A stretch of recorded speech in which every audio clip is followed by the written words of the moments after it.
To kick it off, please welcome our first three guests from Albright College, Dr. Jerry Lee from Wilkes University, Michael Gundersdorf, and from Westminster College, Bob Seelinger. Come on up, gentlemen.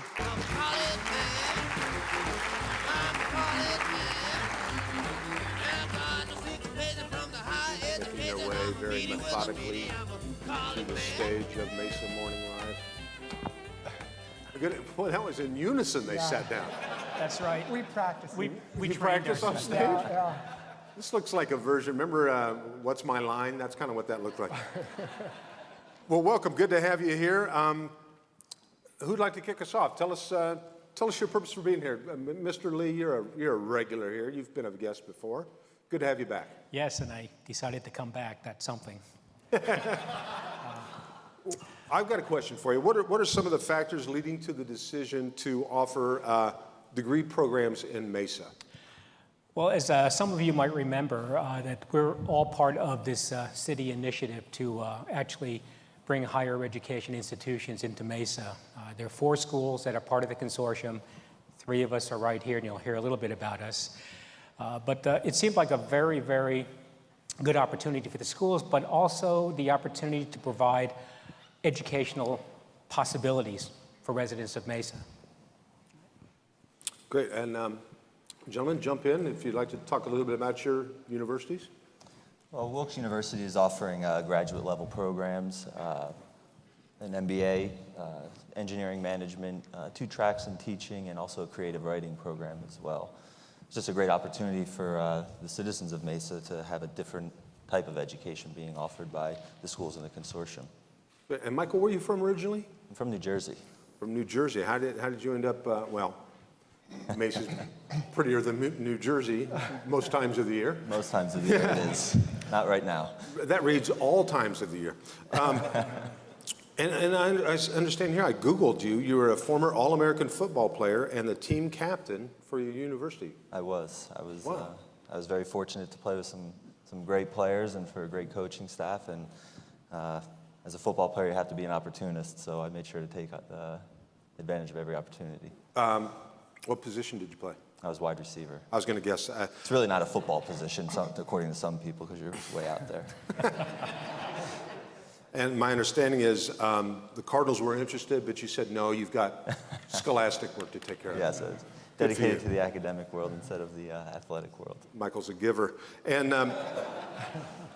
Bob, tell us a little bit about yourself. Where are you from originally? Grew up in Rhode Island, went to school in Pennsylvania and Rhode Island, and ultimately at the University of Missouri.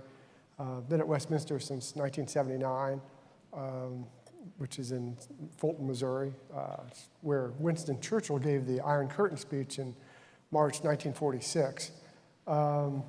Been out here since June 2012, so this is my 2nd summer. It's pretty interesting. It's warm. Were you shocked by that, by the way? I was. Everyone said it was a dry heat, and then they started talking about the monsoons, and then it wasn't so dry. But it's been great. It's a fantastic community. I think Jerry said it well. This is the 4 schools. We're really excited about Mesa.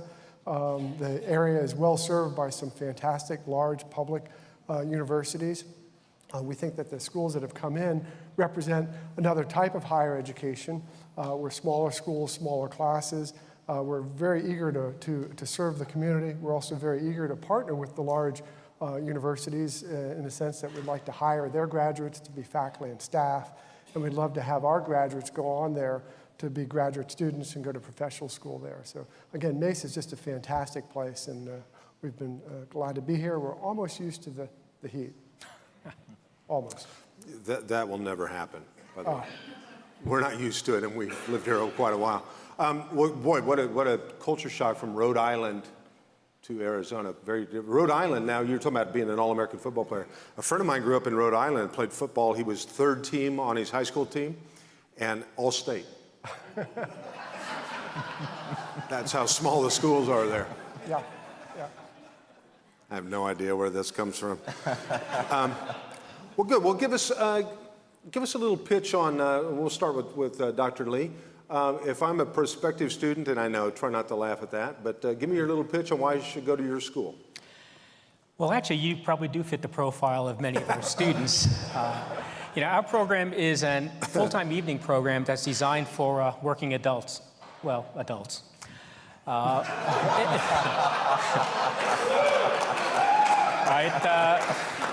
And our programs... We can edit that out, right? Yeah, okay. But our programs are really designed for people who have about 2 years of college credit, preferably an associate's degree. And what they do is they have family responsibilities, work responsibilities. And so we have a full-time program. They come 1 night a week, and in about 2 years, we'll actually finish them up with a bachelor's degree in either business administration, information systems, or applied psychology. Back home, we started this program 16 years ago. Have about 600 full-time students. And we don't have 600 yet. We just got here, but we're working towards it. Actually, it does fit my profile, because I went to University of Missouri, and I went about 1 day a week.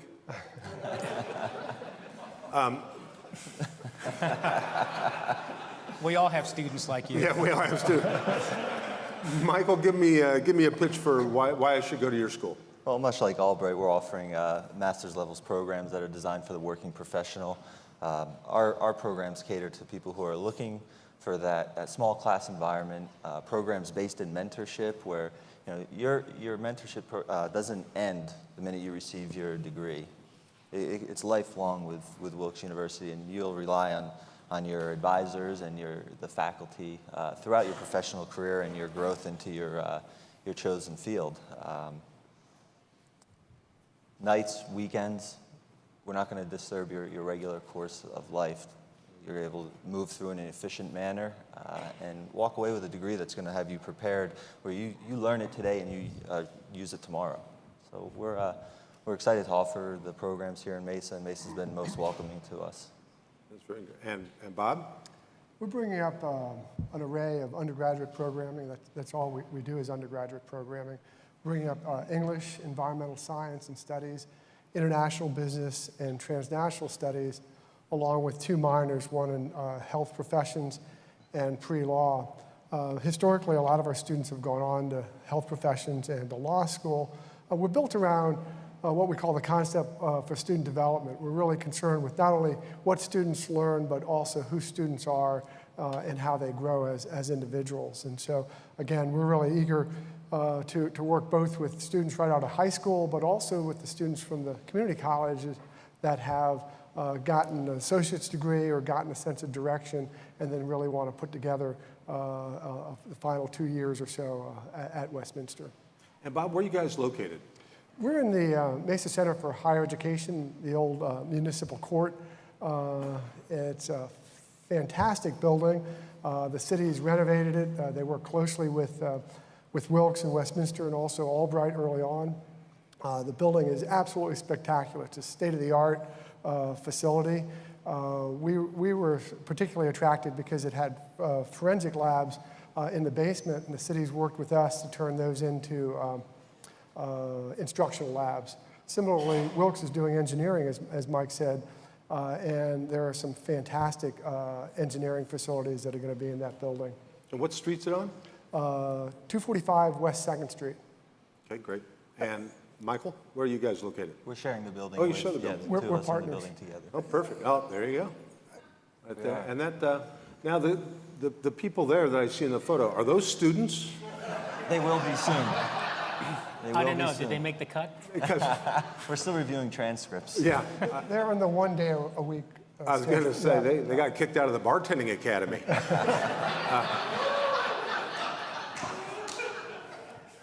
Well, cool. And Dr. Lee, where are you guys? We're located in the Bank of America building, I guess Mesa's challenge to a New York City skyline. I'm originally from New York City. We actually located there because we actually started our programs last January, and we are scheduled to move downtown in August of 2014. Great. So you're in the B of A building. That's right. That's perfect.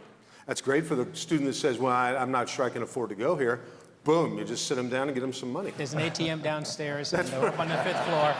That's genius on your part. You know what? Mesa is unbelievable with the amount of schools that they're attracting, and I think this is pretty new news. In the last, week or so, Grand Canyon University is going to build a campus in Mesa. Does that impact you guys? What do you think? Does it just bring a higher profile to Mesa as being a education capital? Well, I think, for the city, it actually does assist in the economic development effort, to have Mesa viewed as an educational center. A number of our programs, I think, do overlap with what Grand Canyon may do. But again, I think one thing we'd like to see for residents in Mesa is the opportunity to choose. We all offer different approaches to education, and I think for the residents, it's a good thing to have choice. Yeah. Anybody else got anything you'd like to? Yeah, and I think Jerry said it well. I think each school has its own culture and its own personality, and so I think it's important for students to have the opportunity to choose the setting that's best for them. So I think it's great that another school is coming into the area, and Mesa needs to be an educational center. It's what the mayor, the city council, and a number of others have sought to accomplish, and I think Grand Canyon's choice fits in that line. Great. Anybody got any questions? I bet these folks would. We've got Dave, our microphone runner. Anybody got a question for these three? Where else are you going to get this kind of brain trust together in one room? Yeah, we might equal a brain. Thank you. How many students will you have by what are you forecasting for by the 2015 first semester? I know it takes a while to ramp up. I'm not making it up, I'm thinking. Actually, I think our projection by 2015, and again, we run small cohort-based programs, and so I think we'd be happy even just to have 100 students. We would be in the same ballpark. Our goal for the fifth-year operation is 500, and 10 years for 1,100. So I'd say about 150, 200 would be max for 2015. And you hope that the students that are in your one-year projection aren't the same students in your 10-year, right? Yeah, we have an obligation to move them on. Move them along a little quicker. Successfully. And got another question right here, Mr. Barry. Michael, this is testing your math skills. Total yards and TDs. Total yards and TDs. Yeah. Oh, wow. I think it was like 3,600 yards and 30-something TDs. Outstanding. Would somebody Google that and make sure he's not lying? Yeah, a validity Listen, I really know the answer. Yeah, don't think he doesn't know it to the yard. Yeah. He's trying to be modest. Well, I don't know, maybe 30. That's awesome. Any other questions? Good question. I have one right here. Oh, there we go. How do your academic programs differ from one institution to the other? You're all housed together, but you offer different programs, I assume. Well, I guess I can start. Well, for example, we all have some version or variation of a business program. However, our program is different in that we're really looking for working adults, and it's a full-time evening program. Westminster's program is a full-time day program currently. So, while we may have some similarities in offerings, I think our delivery system's different, our target audience is a little different. We're, Go ahead. we're doing, as Jerry said, doing business. We also have an international focus on the whole college and the focus of the college. And so our business focus is international business. We're also working really closely with Wilkes. Wilkes is our partner in the building, and we're trying to develop some dual degree programs with them and some cooperative programs. We'd love to have some of our students graduate from Westminster and then go off into their MBA program and into their engineering program. Likewise, we do creative writing. Wilkes has a renowned creative writing program. So again, I think the colleges, both Wilkes and Westminster being in the same building, but I think all the colleges have this opportunity for some real synergy, some programs that are distinct but overlap with one another in really positive ways. That's great. Now, does sharing a building create some unique rivalry?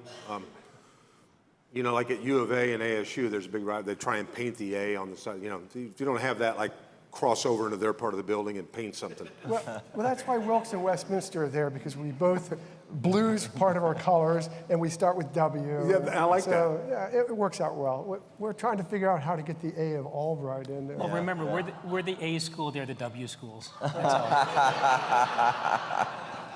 There you go. One more question. Yes, sir.